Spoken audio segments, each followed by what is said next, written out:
할렐루야. 사랑하는 성도 여러분, 3월 16일 토요일 아침 아카페 시간이 돌아왔습니다. 오늘 함께 보실 하나님 말씀은 신약성경 마가복음 12장 13절에서 27절까지의 말씀입니다. 자, 그럼 함께 오늘 본문을 통해서 산자의 하나님이시라 라는 제목으로 함께 은혜 말씀 나누도록 하겠습니다. 오늘 본문은 대제사장, 또 바리새인들, 또 서기관들과 장로들과 같은 그런 이스라엘 종교 지도자들과 예수님 사이에 성전 안에서 벌어진 이 세 가지 논쟁 중에 오늘 본문이 세 번째 논쟁을 증거해 주고 있습니다.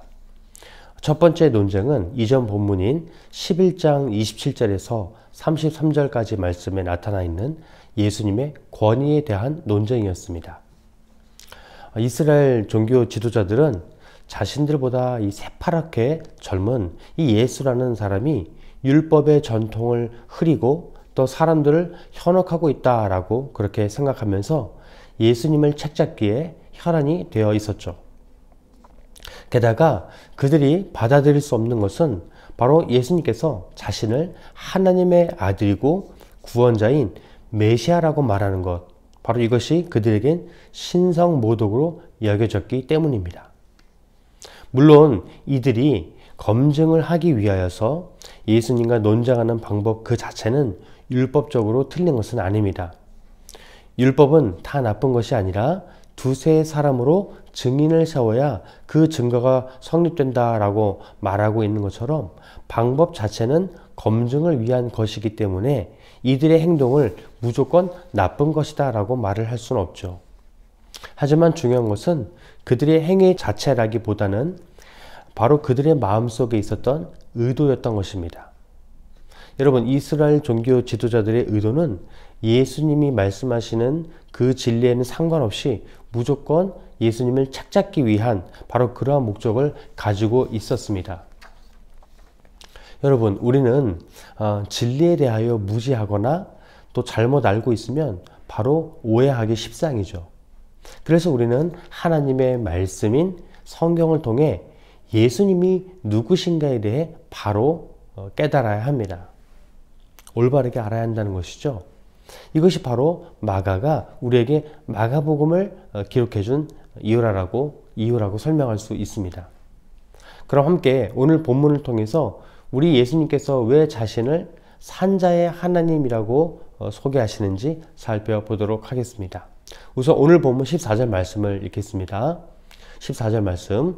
와서 이르되 선생님이여 우리가 아노니 당신은 참되시고 아무도 꺼리는 일이 없으시니 이는 사람을 외모로 보지 않고 오직 진리로서 하나님의 도를 가르치심이니이다.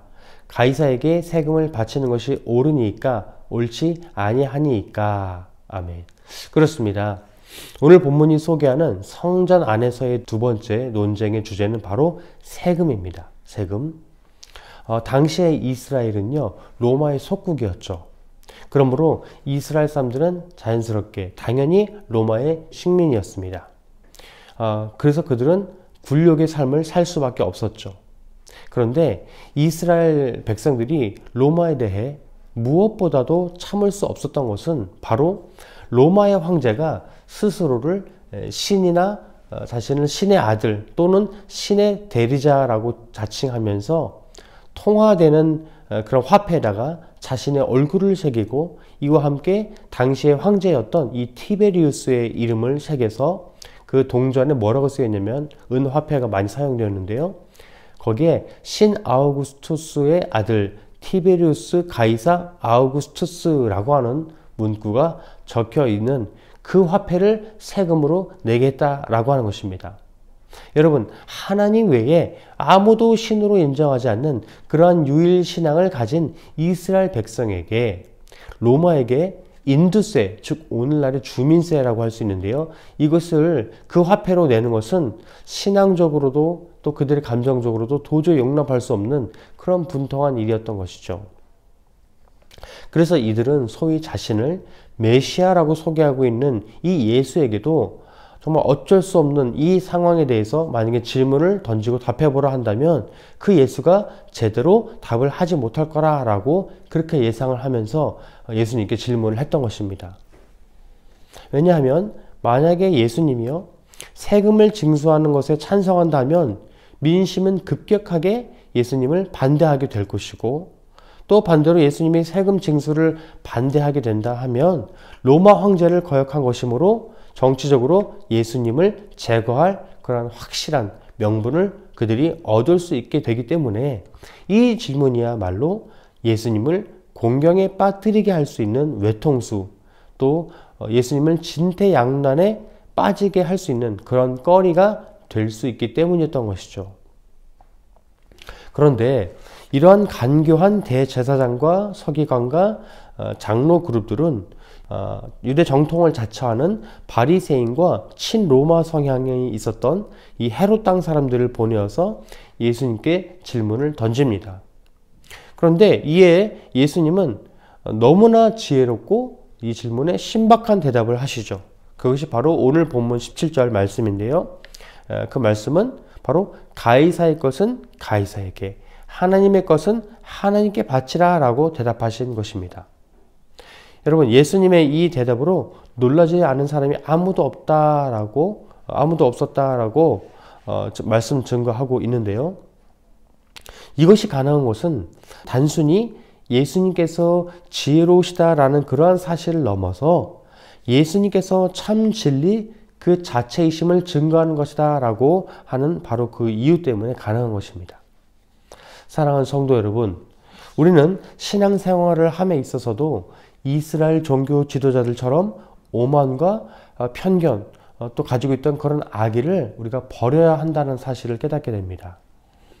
앞서 말씀드린 것처럼 그들이 예수님의 말씀을 듣고 검증하려는 시도는 나쁘지 않은 것이었죠. 하지만 이미 그들의 마음속에는 13절 말씀의 증거처럼 예수님을 책잡으려는 그러한 의도로 가득했었다라고 하는 것입니다. 이런 이유를 우리가 바라보면서 우리 역시도 이 세상을 살아감에 있어 이렇게 깨닫길 원해요. 무엇이냐? 바로 세상 고민은 세상 것으로, 또 믿음의 고민은 하나님께로 돌려지는 바로 그런 돌리는 그러한 이 구분하는 지혜를 우리가 갖기를 소망합니다. 아멘.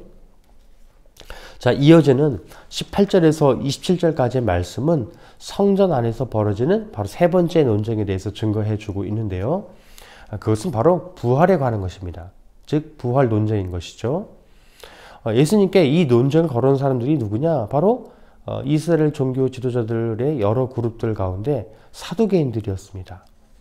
이들은 자칭 자신들을 제사장 이 사독 가문의 후손이다라고 말하면서 또한 유대 민족주의를 주장하며 로마로부터의 독립을 꾀하는 하스모니아 왕조를 지지하는 그러한 정치 집단이다라고 할 수 있습니다.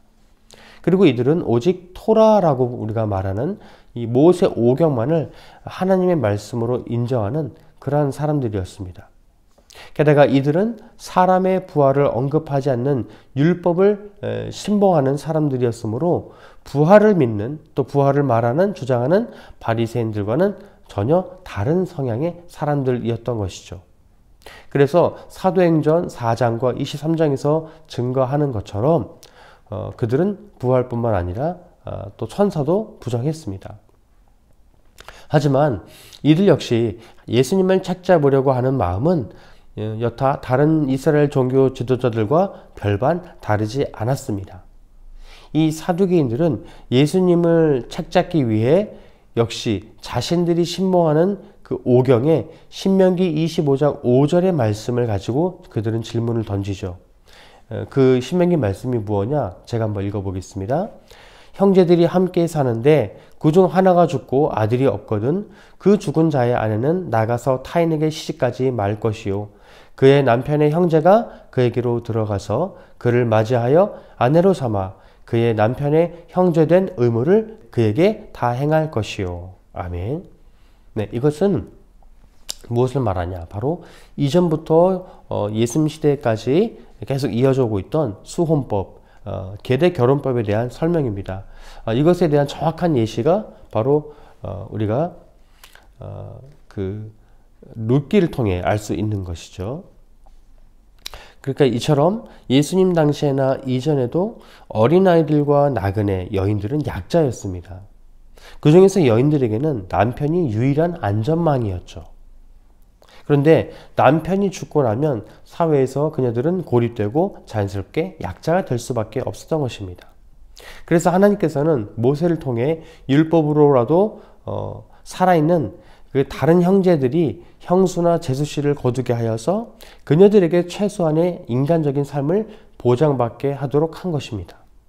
그런데 오늘 예수님께 질문을 던진 이 사두개인들은 이런 하나님의 선한 의도를 왜곡하여서 부활이라는 그런 주제를 억지로 대입하여서 예수님을 책잡으려 했던 것이죠.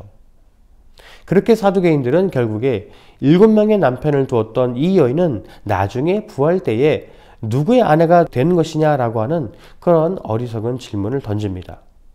자, 이 질문을 받은 예수님께서는 24절에 말씀이 증거하는 것처럼 이 사두개인들을 향해 이렇게 증거하죠. 성경도 하나님의 능력도 알지 못함으로 너희가 오해하고 있다라고 말씀하십니다.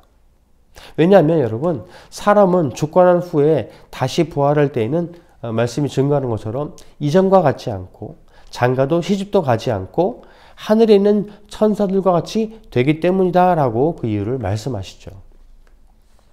그리고 예수님께서는 이어서 사두개인들이 신봉하고 있던 그 모세 오경의 말씀을 인용하시면서 출애굽기 3장에서 증거하는 떨기나무 사건을 말씀하십니다. 그러면서 그 안에 하나님은 아브라함의 하나님, 이삭의 하나님, 야곱의 하나님이시다 라고 하는 사실을 일깨워 주시죠. 그러면서 오늘 보면 마지막 27절 말씀에 하나님은 죽은 자의 하나님이 아니요 산자의 하나님이시라 너희가 크게 오해하였도다 라고 그렇게 말씀하십니다.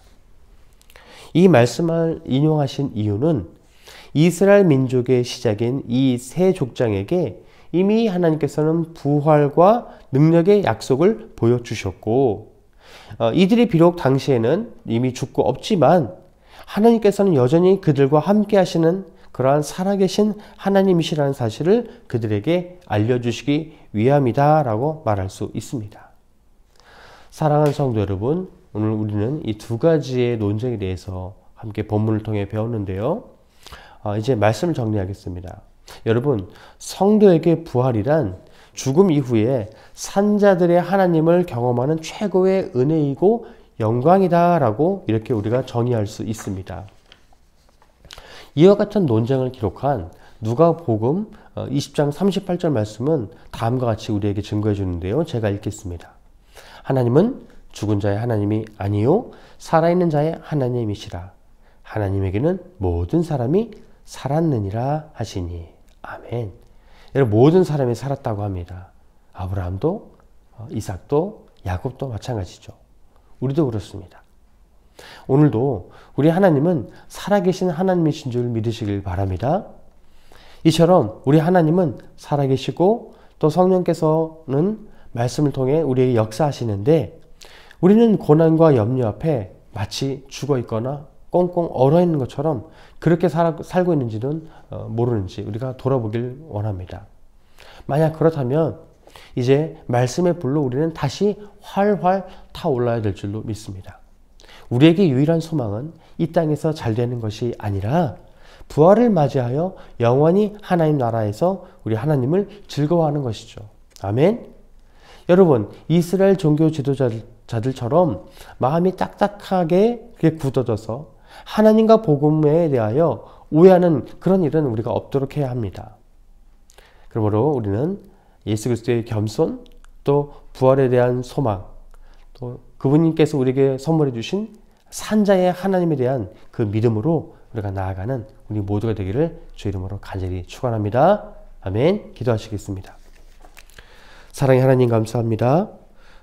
우리에게 염려와 걱정으로 닫혀버린 마음의 문을 열어주시고 하나님의 능력과 복음을 오해하는 일이 없게 하여 주옵소서. 오직 우리에게 필요한 것은 부활의 소망 되시는 예수님에 대한 믿음과 순종인 줄 믿습니다. 산자의 하나님을 끝까지 믿게 하여 주옵소서. 감사드리며 거룩하신 주 예수 그리스도의 이름으로 간절히 기도드리옵나이다. 아멘. 네, 오늘도 말씀으로 승리하시고 내일도 귀한 말씀으로 함께 하시겠습니다. 감사합니다.